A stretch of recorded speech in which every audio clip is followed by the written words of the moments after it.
Hi everyone. सो कैसे हैं आप सभी लोग, स्वागत है सभी लोग का।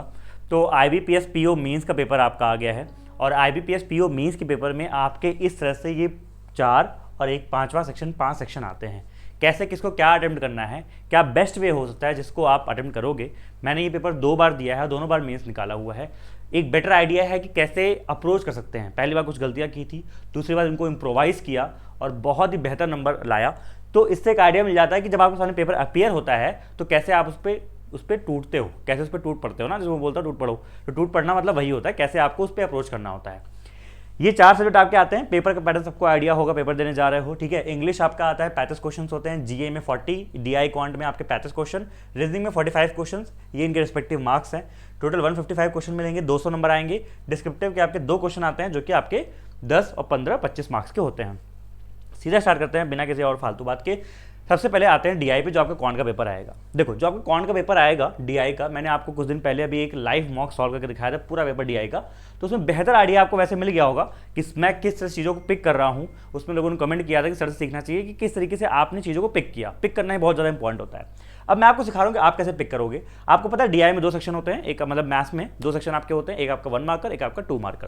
तो जनरली 1 मार्कर में आपके ये सब होते हैं, 2 मार्कर में भी हो। तो आपको बस ये देखना है, सबसे पहले आपको जाना है कि जो कॉर्डिक होता है या नंबर सीरीज, इनको आराम से आपको करना है। नंबर सीरीज वही नंबर सीरीज है जो आपके रॉन्ग नंबर, मिसिंग नंबर जो आपने प्री में पढ़ रखा है। बस क्या होता है, 2-3 पैटर्न के बेस भी होते हैं। कॉर्डिक क्वेश्चन भी वही कॉर्डिक क्वेश्चन होती है, 2-3 लाइन की होती है, बस इतना ही अंतर आता है। इस पे डिटेल्ड कॉर्डिक पे और नंबर सीरीज पे ही पूरी डिटेल्ड वीडियो मैंने कल 2.5 घंटे क्लास ली है, उसको देख लेना। यहाँ पे आई बटन पे लगा दूंगा। आपका पूरा ये जो बोलते हैं ना कट ऑफ, आराम से निकलवा देगा ये वीडियो, ठीक है। तो नंबर सीरीज कॉर्डिक सबसे पहले आपको अटैक करना है। उसके बाद आप देखोगे तो आपको मैंने कुछ कल और करवाए थे कि 1 मार्कर में आपके कुछ फिलर्स आते हैं ना, बेस्ड ऑन अरिथमेटिक, छोटे मोटे एजेस पे बेस्ड, आपके परसेंटेज पे आ गए, प्रॉफिट लॉस पे आ गए। तो ये बड़े आसान होते हैं, बहुत ही आसान होते हैं। कल मैंने करवाया है, हमको देखना तरीका क्या होता है, बड़े आसान होते हैं। तो इनको आपने निपटा लिया और कुछ छोटी छोटी आपकी मिनी केसलेट आती हैं। अब मिनी केसलेट जब आपकी आएंगी तो वहाँ पे उनको किनको पिक करना है ये ध्यान रखिएगा। 3 मार्क के क्वेश्चन उस पर 1 केसलेट मिल रहे हैं तो ठीक है। बहुत छोटी केसलेट है, 2 क्वेश्चन है, ठीक है, डुएबल हो, कोई दिक्कत की बात नहीं है, कर सकते हैं। 2-3 मार्क्स यहाँ से मिल जाएंगे, 2-3 मार्क्स यहाँ से मिल जाएंगे। तो फिर आपने सबसे पहले ये किए कॉर्डिक नंबर सीरीज, फिर आप करोगे 1 मार्कर में जो फिलर्स और मिनी केसेट आते हैं। एक चीज़ ध्यान रखना, मैंने यहाँ पे लिख रखा है साथ में कि take care of the time. ये आसान होते हैं, आप करोगे आपको बड़ा मजा आएगा, करते रहोगे हल्का फुल्का, लेकिन इनमें टाइम ज़ाया मत कर देना, वरना फिर आगे नहीं कर पाओगे, फिर वही दिक्कत हो जाएगी, भैया ज़्यादा सा पेपर नहीं गया, ठीक है। तो इनको करना है, इनको स्पीड से करना, ये सब जो करना ना स्पीड से करना उनको, ठीक है। दूसरा इसमें एक चीज़ मैं और लिखूंगा, यहाँ पे लिख रखा है मैंने 1 मार्क की डीआई। 1 मार्क की डीआई देख लीजिएगा कौन सी है। जैसे एक डीआई एक आपकी आती है 1 मार्कर में, ठीक है। अगर वो डीआई आपकी आसान है, उस पर 3 क्वेश्चन भी हैं, तो हाँ 3 नंबर के लिए वर्थ इट है, आराम से उसको आपको अटेम्प्ट कर लेना चाहिए, ठीक है। जो मैंने पेपर आपको करके दिखाया था लाइव मॉक, मैंने इसमें बल्कि कमेंट में नीचे लिखा था कि इसको करने के बजाय मैं जो 2 मार्क वाली थी उसको करता तो मेरे 8 मार्क्स आ जाते। लेकिन मैं उस चीज़ को लेकर इतना कॉन्फिडेंट था कि तो मैं बोल रहा था, अगर आप चीज़ों को लेकर कॉन्फिडेंट उतना नहीं हो डीआई को लेके, तो आप इसको पहले बना लो। भले आपका 5 से 6 मिनट जाएगा, लेकिन आपको 3 मार्क पक्के यहाँ से मिल जाएंगे, ठीक है। दूसरा मैंने आपको 2 ऑप्शन दिए हैं और लगा के। 2 ऑप्शन में क्या क्या है, या तो 2 मार्क के क्वेश्चंस पे आओ और ट्राई टू पिक फर्स्ट में मैंने लिख रखा है कि आपको अगर कोई डीआईज देखो, 2 मार्क डीआई में आपको 3 से 4 डीआई मिलेंगे आराम से, बहुत सारी डीआई मिलेंगी, केसलेट भी आ सकती है, कुछ भी आ सकता है। अब उसमें से आपको पिक करना है कि आपको करना क्या है, ठीक है। या फिर एक ऑप्शन ये होता है कि लोग जनरली ये करते हैं कि आप फिलर्स जो आए हैं 2-2 मार्क्स वाले में, कुछ फिलर्स आते हैं ना, उनको निपटाने की कोशिश करो। अगर आप इन पर श्योर हो तो इनको पहले कर लो, अदरवाइज मैं बोलूंगा कि आप एक डीआई पिक करो। जैसे मैंने उस लाइव मॉक में करके दिखाया कि एक डीआई जो दिखी थी कैंडल स्टिक वाली, बहुत ही आसान दिख रही थी, क्योंकि उसमें सिर्फ ये था जो आपके नीचे वाली ऊपर वाली वैल्यूज थी, ओपन, क्लोजिंग, हाईएस्ट, लोवेस्ट, ये वैल्यू भर करके उस पर क्वेश्चन बेस्ड थे। और मुझे उस पर 4 नंबर, मतलब 4 क्वेश्चन थे 2 मार्क्स के, तो मुझे सीधा सीधा वहां से 8 नंबर मिल रहे थे। तो मैंने इसको पहले पहले प्रेफर किया, क्यों? क्योंकि मेरे 8 नंबर सीधा सीधा यहीं से आ रहे थे। और फिलर्स पे जाता, 2 मार्क के फिलर्स थोड़ा सा ऑब्वियसली बड़े होते हैं, थोड़ा सा टफ होते हैं। मैंने इसमें बोला आपको कर लो क्योंकि बड़े आसान होते हैं ये, लेकिन यहाँ पे थोड़ा सा ये टफ होते हैं, तो आपका टाइम खा सकते हैं। तो कोशिश करना कि अगर आपको कोई ऐसी डीआई अच्छी लगी जिसमें आप कॉन्फिडेंट फील कर रहे हो, जिसको आप कर सकते हो, तो वो करना। अदरवाइज चाहे ये कर लो, सेफ्टी पर्पज के लिए ये कर सकते हो। और लास्ट में आपके पास ये 2 चीज़ें आती हैं, एक लॉजिकल डीआई होगी और आपकी अरिथमेटिक की जो डीआईज होंगी। अरिथमेटिक की डीआई में आपको एक छोटा सजेशन ये दूंगा, आप पहले चैप्टर देख लेना। जो चैप्टर अगर वहां पे आ रहा है, उस चैप्टर में आप एकदम कंफर्टेबल हो, एकदम उसकी निट्स एंड बिट्स हर चीज पता है, तो उसको उठा लेना, कोई दिक्कत की बात नहीं है। कैसा भी हो, जैसे उस दिन प्रॉफिट लॉस वाली थी, हमने उठाया, हमने सीपी एसपी तक हमने कर लिया था, एमपी नहीं निकल पाया था या फिर कुछ ऐसे ही था, तो उसके क्वेश्चन कुछ ना कुछ बना लिए। तो मतलब ये यहाँ पे कॉन्फिडेंस देता है कि अगर वो आपका चैप्टर श्योर है ना, थोड़ा सा कैलकुलेशन हो सकती हैं आप, लेकिन फास्ट करोगे तो वहाँ पे ये बन सकता है। या फिर लॉजिकल को देखना, लॉजिकल में अब कुछ भी आ सकता है, कुछ भी नई नई चीज़ें हर साल लॉजिकल में आती हैं। तो लॉजिकल में वैसे आपको मैंने लॉजिकल के इतने चार्ट कराए हैं, अगर आपको कोई चार्ट दिखा हुआ मतलब उस तरह का दिखा या फिर उस कॉन्सेप्ट पे दिखा तो उसको आराम से बनाने की कोशिश करना वहाँ पे भी। तो इस प्रायोरिटी में, इस ऑर्डर में आपको कौन का पेपर अटेम्प्ट करना होगा। ठीक है, चलो आगे बढ़ते हैं next. Now coming to reasoning section. अब रीजनिंग सेक्शन में देखो आपका सीन ये होता है कि रीजनिंग में आपको ना 2 सेक्शन मिलते हैं, मतलब 2 सेक्शन वहाँ भी हैं यहाँ भी, लेकिन ऐसे होते हैं। सेक्शन ए में यहाँ पे खास बात ये जो 1 मार्कर होते हैं उसमें 30 क्वेश्चन आपके होते हैं, ठीक है। और सेक्शन बी में यहाँ क्या होता है, आपके 15 क्वेश्चन होते हैं। बस ध्यान सुनो जो मैं बात बोल रहा हूँ, ठीक है।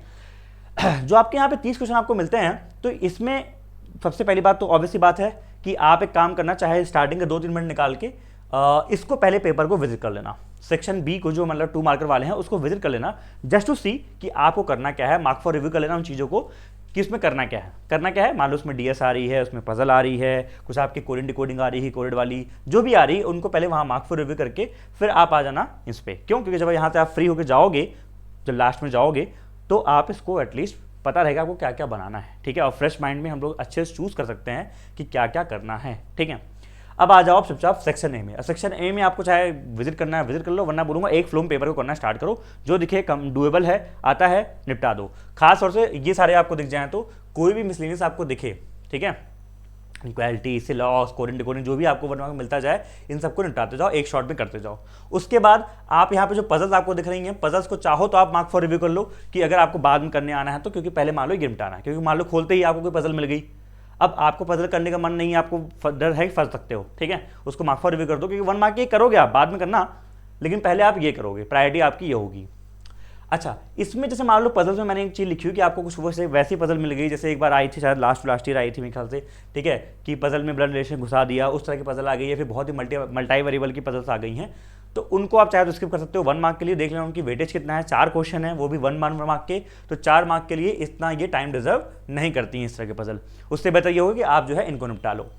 फिर यहाँ पे एक चीज़ मैं आपको और सिखाऊंगा कि चूज डेटा सफिशिएंसी। जो आपके डेटा सफिशिएंसी होते हैं तभी चूज करना अगर वो 2 मार्कर के हैं। क्यों? क्योंकि अगर 1 मार्कर के होंगे तो उन पे इतना पढ़ के इतना टाइम वेस्ट करने की जरूरत नहीं है। वो 2 मार्कर के हैं तो हाँ, उन पे आप टाइम दे सकते हो, आराम से उनको निकालो, कोई दिक्कत की बात नहीं है। तो बात समझ में आ गई। रीजनिंग में आपको 1 मार्कर में पहले सारे मिसलेनियस निकाल लेने हैं एक शॉट में। उसके बाद आपको जो पजल्स को आपने मार्क फॉर रिव्यू किया, पजल्स को आपको देख के चूज कर लो कि कौन सी मुझे करनी है। 1 या 2 पजल्स होंगी, उसमें से एक निपटा ही देना। उसके बाद डीएस पे आना, जैसा मैंने बताया 2 मार्कर दिखे तो ट्राई करना, नहीं दिखे तो मत करना। 2 मार्कर में आप आते हो, 2 मार्कर में आपको जब दिखेगा तो जो आपने मार्क फॉर रिव्यू कर रखे हैं उनको निपटाइए, चाहे वो पजल हो चाहे कुछ भी हो। एक डाउट ये आपका ये हो सकता है कि क्रिटिकल रीजनिंग को करेंगे ना करें भैया, ये बहुत डाउट आता है, ठीक है। एंड क्रिटिकल रीजनिंग में देखिए एक चीज़ मैं आपको बहुत सही सटीक बोलूँगा, ठीक है। इस बार तो मैं आपको पढ़ा नहीं पाया, मैंने बोला आपको लोग पढ़ाऊंगा next time, SBI PO mains तक पढ़ा दूंगा। क्रिटिकल रीजनिंग होता क्या है ना कि सेलेक्टिव रहिएगा, अगर आप कंफर्टेबल हैं तभी इनको सेलेक्ट करिएगा। देखने में ये आपको बहुत आसान लगते हैं, जैसे आरसी के इन्फ्लुएंस वाले क्वेश्चन होते हैं वैसे ये भी होते हैं, लॉजिकल इन्फ्लुएंस क्वेश्चन होते हैं। अगर आपको समझ में आ रहा है, क्योंकि कई बार हमको लगता है कि हाँ ये सही है बट आप गलत मार्क कर देते हो, तो अगर आप इतने कॉन्फिडेंट हो, आपकी आरसी एकदम अच्छी है, आपने क्रिटिकल रीजनिंग बहुत बढ़िया पढ़ रखा है, तो ही इन पे अटेम्प्ट करना, तो ही सुनो मेरी बात, इन पे अटेम्प्ट करना। अदरवाइज जिन चीज़ों की आपने 1000 बार प्रैक्टिस कर रखी है, इनसे बेहतर वो होगा कि आप उनको अटेम्प्ट कर लेना, ठीक है।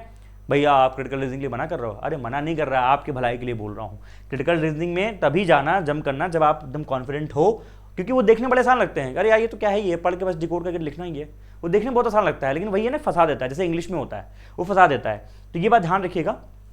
और मैं लिख रखा है कि कंफ्यूजिंग होते हैं, रॉन्ग होता है, और इसी तरह, ठीक है।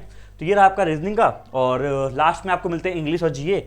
अच्छा, इंग्लिश और जीए जब भी आपको मिले तो देखो इंग्लिश में छोटी सी सजेशन दूंगा, बाकी इंग्लिश में तो आप बेहतर आप लोग कर ही रहे होगे कि फिलर्स वगैरह हो गए, रीअरेंजमेंट वाले हो गए, इन सबको पहले बना लेना। आरसी में वही वाली बात है, बड़ी बड़ी आरसी आती हैं, बैठ के शांति से पढ़ना होता है। तो आरसी में जो चीज़ें आ रही हैं हम वो भी भूल जाते हैं, उनको शांति से बैठ के करना होता है। तो उसके पहले ही अगर ये सब निपटाए रहोगे तो कॉन्फिडेंट फील रहोगे। पीजेस आपके आ गए तो उनको लास्ट में करना। जीए के लिए एक छोटी सी प्लानिंग ये बताऊंगा, 3 गो में जीके करना है। अच्छा, जीके के लिए ध्यान रखना, उस दिन मैंने मजाक में बोल दिया था कि आराम से टॉयलेट वगैरह चले जाना, वॉशरूम वगैरह चीटिंग वोटिंग हो जाएगी, तो वो मैंने मजाक में बोला था। मतलब मैं जहाँ सेंटर पे गया था 2-3 साल पहले तब हुआ था, कई सेंटर्स पे अलाउड नहीं होता है वॉशरूम जाना, कई सेंटर्स पे अलाउड होता है, तो ये मैंने मजाक में बोला था, इसको कुछ ऐसा मत दीजिएगा। अब सुनिए मेरी बात, जीके को आपको 3 गो में करना है। पहला गो, आपने पूरा पेपर देखा, आपके कुछ क्वेश्चन होंगे जो कि आपको 100% आ रहे हैं, चुपचाप उनको मार्क कर दो। कुछ क्वेश्चन में आपके 2-2 क्वेश्चन में डाउट है, उनको मार्क फॉर रिव्यू कर दो। और लास्ट में जो आपको बिल्कुल नहीं आता, समझ में नहीं आया, एकदम पहली बार देखा है, तो कमाने की जरूरत नहीं है, उनको छोड़ दो। सेकेंड गो में जब आप जाओ तो ये आपका हो गया, मतलब चल लिया। फिर दोबारा आप लास्ट में जाओगे और उस बार आप करोगे जो मार्क फॉर रिव्यू कर रखा है, ठीक है, जिसमें आपको 2-2 ऑप्शन में कुछ डाउट है कि यार ये ही देखा या फिर ये था, उनको थोड़ा सा और आप देखने की कोशिश करो कि यार क्या कर सकते हैं। और वहाँ पे कुछ क्वेश्चन में चाहो तो आप चांस ले सकते हो। अगर आपके अटेम्प्ट्स कम हैं, अटेम्प्ट्स अच्छे हैं, तो चांस लेने की ज़्यादा जरूरत नहीं है। और जिसमें आपको एकदम ब्लैंक हो, एकदम नहीं आता, ठीक है, कि बिल्कुल आइडिया भी नहीं है क्या चल रहा है, ये क्या चीज़ें हैं, पहली बार देख रहे हो, तुक्का मत मारना। तुक्का पता नहीं किसका सही होता है, मेरा ज़्यादा सही नहीं हुआ, तुक्का हमेशा गलत होता है मेरा, ठीक है। तो ये ध्यान रखिएगा कि जो आपको 100% श्योर आते हैं उसको करने की जरूरत है। जिसमें आप 50-50% श्योर हो, 2 ऑप्शन में आपसे कोई कंफ्यूजन हो रही है, उसमें एक शॉर्ट ले सकते हो, जिसको बोलते हैं लॉजिकल शॉर्ट ले सकते हो, अदरवाइज ये हो गया, ठीक है। लास्ट में मैं बोलूंगा डिस्क्रिप्टिव। तो डिस्क्रिप्टिव के कुछ टॉपिक्स मैं आपको दिखा रहा हूं, जैसे कि ये सब है, नोट कर लीजिएगा, चाहे स्क्रीनशॉट ले लीजिएगा। जो मतलब रिसेंट में ट्रेंडिंग टॉपिक्स मुझे लग रहे हैं कि बहुत ही इंपॉर्टेंट है, तो इनका कुछ मत करना। अभी 2 दिन बचे हुए हैं, 1 दिन बचा हुआ है, इनके बस इंपॉर्टेंट हाईलाइट देख के चले जाना, या फिर कहीं नोट कर लेना समरी पॉइंट्स, जिससे वहां पर जब जाओ तो आपको पॉइंट दिमाग में रहें। ये हो गया, ये हो गया, ये सब हो गया, देख लीजिएगा, ठीक है। ऐसा आराम से ये सब आराम से हो गया है। बाकी यहाँ पे मैंने लास्ट में कुछ चीज़ खुद से ऐड की है कि ये जो आपके क्या होता है ना, जो आपके डिस्क्रिप्टिव ए से आता है, तो कुछ तो करंट टॉपिक पे आते हैं 2, एक आपका स्टैटिक में कुछ आ जाता है, डिसिप्लिन इज द कुछ इस तरह से आ जाएगा, honesty is the best policy, कुछ इस टाइप का वेग स्टेटमेंट टाइप का आ जाएगा। तो चेक कर लेना प्रीवियस ईयर्स में क्या क्या स्टैटिक वाले आए हैं, उनसे भी कुछ पॉइंट्स लिख लेना, ठीक है।